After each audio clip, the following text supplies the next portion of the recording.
Super Radio DZBB Balitang Totoo. Super Radio DZBB Flash Report.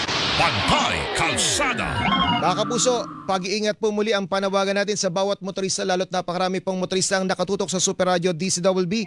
At ingat din po kayo ha, yung mga daraan po sa may bahagi ng Congressional Avenue at Mindanao Avenue, baka kayo rin po ay makaranas ng epekto nitong nangyari pong insidente kung saan may naaksidenteng truck dyan po sa bahaging yan ng Quezon City. Alamin natin ang detalye at sana'y walang nasaktan, pero malalaman natin lahat yan mula po sa pagulat ni Mark Makalalad Marcado. Magandang umaga. Manila, dito tayo ngayon sa Mindanao Avenue Congressional intersection sa Quezon City kung saan isang truck na may kargang buhangin ang bumaga sa Center Island.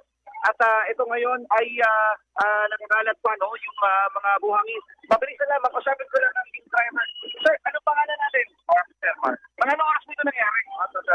Sir, pwede pa kwento ano nangyari? Paano kayo bumaga sa Center Island? Bakit niyo dyan binangga? Marami pong mga matay pag hindi po binangga dyan. Saan po kayo galing at saan po kayo dapat papunta sana? Saan po sa Oo. So sir, ano po? Okay naman kayo sir, wala namang damage. Ayan, Pani, nawalan umano ng preno, yun yung kanyang paliwanag sa atin. At likas naman yung driver ngayon. Ang sinasabi niya, may naman din binigay sa Center Island, para hindi na makadamay pa ng ibang motorista.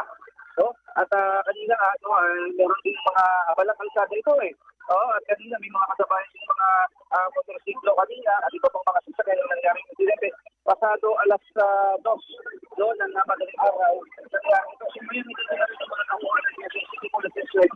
Pero meron na pagkatita ng mga tauhan ng MMDA para magalitin ang dami na sa traffico at linisin itong lumakit ito dahil malipas sa buhangin nakita ko dito sa Medyo lumalalim yung signal mo, Mark, nababaon yung boses mo doon sa ingay sa paligid.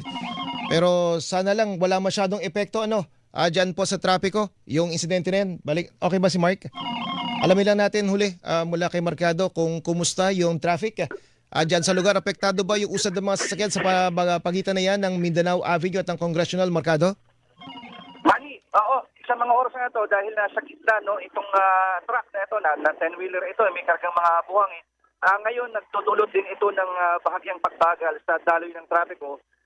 Lalo mamaya ito, kaya nga inabisuhan din yung mga motorista na daraan dito sa trapiko na pwede nilang masalubungin. Kaya yung road emergency team ng MMDA ay papunta na rin dito para maliban sa paglinis nitong mga buhangin na nagkalat.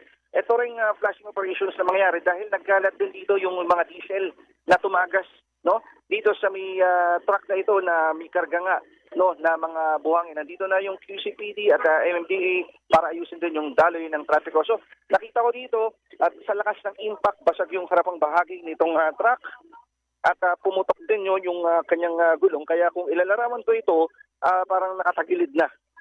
Itong truck na ito, madulas din yung kalsada. Kaya yung mga motorista ng mga dumaraan dito patawid ng Congressional o papunta ng Congressional, nagme-minor na rin para maiwasan din yung aksidente. So itong lugar na ito, Manny, natandaan ko lang din, mga 2 months ago, meron ding aksidente na nangyari dito kung saan truck din yung involved. Kaya itong area na ito, familiar din tayo dito. So ngayon, abala sa pagmamando ng daloy ng traffic. Ulitin ko lamang din yung nangyari. Nawalan umano ng preno yung driver, kaya binangga niya sa Center Island para makaiwas na makadamay pa ng mas maraming motorista. Ano nyo Kapuso, Mark Makalalad ng GMA Super Radio DZBB, dapat totoo. Super Radio DZBB Flash Report. Pantay Kalsada. Ang DTI muling iginit na walang pagtataas ng presyo sa basic necessities and prime commodities hanggang April 16. Mau de la Cruz, Mau! Super Radio Flash Report. Mga taga-gobyerno, makinig ho kayo. Ang Malacanang merong anunsyo kaugnay po sa pasok ng mga taga-gobyerno bukas, Tuesday, Second New Tuesday. Para sa lahat ng mga kawani ng gobyerno, alam niyo na kung sino-sino kayo at anong mga departamento kayo.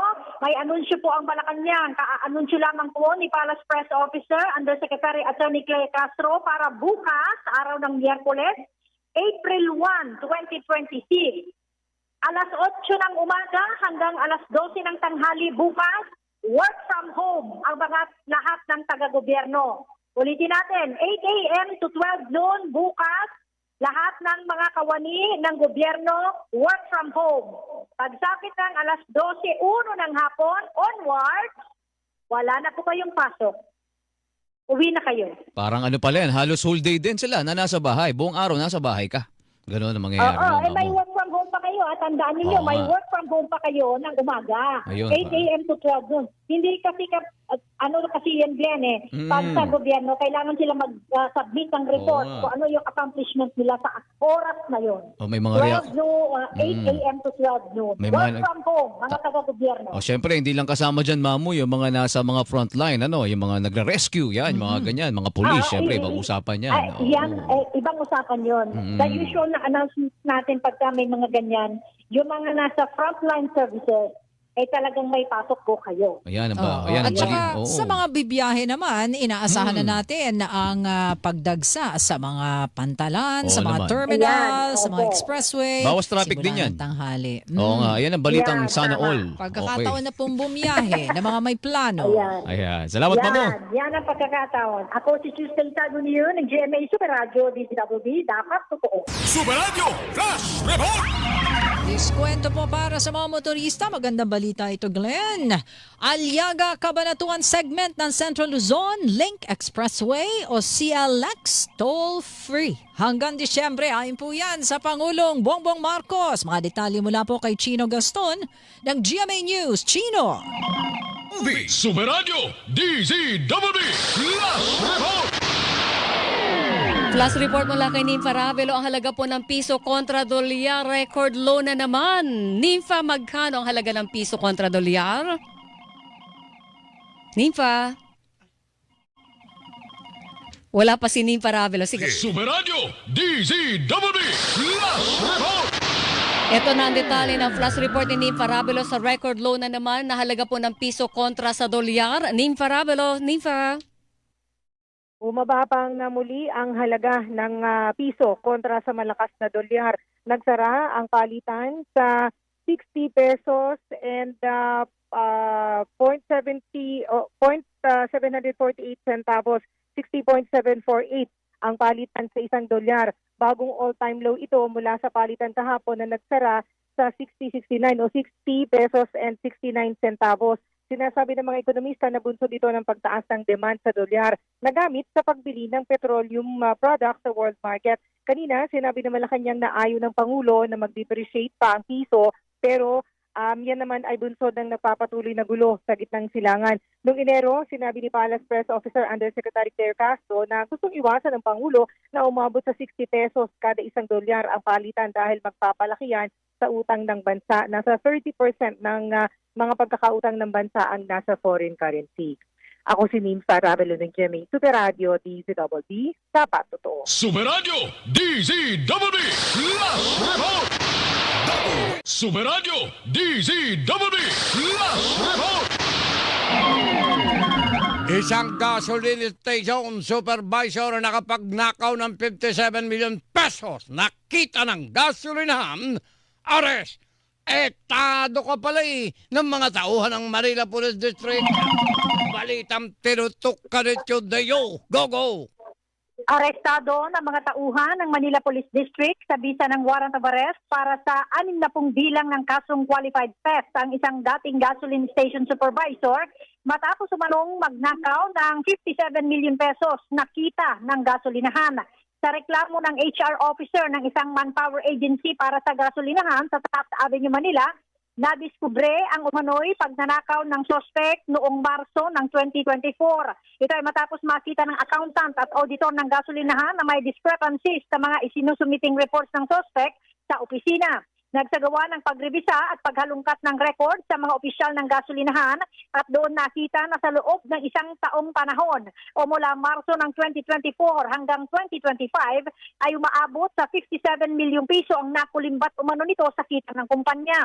Ayon sa complainant, ang suspect ay tubong Cagayan Province at bilang station supervisor ay hawak nito ang mga tao sa operasyon, may control sa sales, Hawak din ang vault ng gasolinahan at siya ring nangangasiwa ng pag-deposit sa perang kinikita ng istasyon sa araw-araw. Ayon sa complainant, kumikita ang gasolinahan ng hanggang 800,000 piso kada araw. Subalit ang idinideposito lamang pala ng suspect ay 200,000 piso. Ang natitirang 600,000 piso umano ay kinukulumbat na nito. Kaninang pasado 1:00 ng hapon, nagsagawa ng operasyon ng Subina at Warrant Section ng Manila Police District. Sabitan na rin ng mga natanggap na mga impormasyon sa kinaroroonan ng suspect. Ayon kay Police Major Attorney Jake Serrano Arcilia, Chief ng Warrant and Subpoena Section ng MPD, bawat kaso ay inaasahang lalabasan ng hiwalay pang warrants of arrest at kung susumahin, aabot umano sa 2,880,000 pesos ang bail o piyansa para sa kabuuang 60 bilang ng qualified theft. Sa panig ng suspect na nakakulong ngayon sa Manila Police District Headquarters, tumanggi itong magsalita o magbigay ng anumang pahayag. Ako si Tuesday Saguniu ng GMA Super Radio DZWB, dapat totoo. Super Radio DZWB Last Report! Super Radio DZWB Last Report! Aray, isang plus report ang aking ipagkakalob sa inyo. 50 piso na price cap sa imported na bigas. Inaprubahan na ng National Price Coordinating Council ayon kay Pangulong Bongbong Marcos. Balitang tinutok kanito dinyo. Gogo! Iniulat ni Pangulong Ferdinand Marcos Jr. sa pinakabago niyang vlog na inilabas ngayon na muling nagpulong ang Uplift Committee para talakayin ang mga sektor na dapat tutukan kaugnay ng epekto na nagpapatuloy na krisis sa gitnang silangan. Sa kanyang vlog, sinabi ng Pangulo na inaprubahan na ng National Price Coordinating Council ang pagtatakda ng 50 pisong price cap sa imported na bigas. Ayon kay Pangulong Marcos, maglalabas siya ng executive order para maipatupad ito sa lalong madaling panahon. May lalabas din anyang tulong para sa mga magsasaka ngayong Abril sa ilalim ng Presidential Assistance to Farmers, the Fisher Folks, and Families. Tatanggap niya na ang nasa higit 4 na milyong magsasaka ng tig 2,325 pesos. Bukod pa niya rito ang fuel subsidy para sa higit 40,000 magsasaka. Ang mga mangingisda naman niya ay tatanggap ng 100,000 fuel cards at fuel vouchers. Hinggil naman sa suspensyon na pagbaba ng excise tax sa langis, sinabi ng Pangulo na may pulong ang Development Budget Coordination Committee o DBCC para ibigay ang resulta ng kanilang pag-aaral tungkol sa bagay na ito. Ako si Tuesday Saguniu ng GMA Super Radio DZWB, dapat totoo. Thank you very much. Sa report na yan ito dinyo. Vlog. Sabi sa akin kanina ni Nori, ang inabot natin ng bata tayo, yung laga. Corny yata, masyadong corny. Commercial ka na lang, Wendell. Super Radio DZWB Last Report!